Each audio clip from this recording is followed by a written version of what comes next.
Well, the site where the explosion took place is just a few meters, 100 meters or so in that direction, and what you can see behind me here are the remains of a dormitory for migrant workers. You can see how the blast has torn through here, ripping the walls off, buckling the structure. If we move over this way, you can see how this, which was once a two-story structure, has been collapsed down on itself. Now, people say there were a number of serious injuries here, pretty horrific scenes as people scrambled from their beds, tried to get to safety, but we've also seen a number of people seemingly unscathed, picking through the rubble.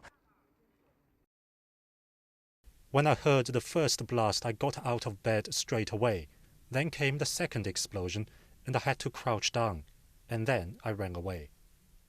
Well, this is pretty much the front line of where the emergency workers have come to. You can see some of the fire crews taking a break, and if we walk this way, you get a really good sense of just how powerful an explosion this was. You can see this container on the back of this lorry here, and you can see how the force of the blast has pushed the side of it inwards.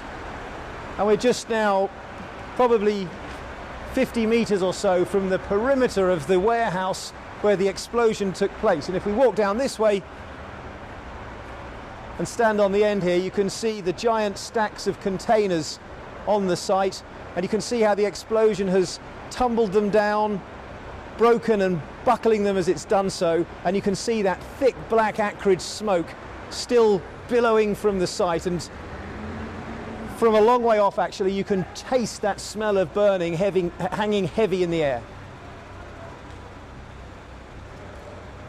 The fire burned so intensely here that in places the metal ran molten, and the cars are still hot to touch. And this scene of burnt and blackened cars stretches in every direction, row after row, as far as the eye can see. Well, this apartment block complex here was the closest to the site of the explosion.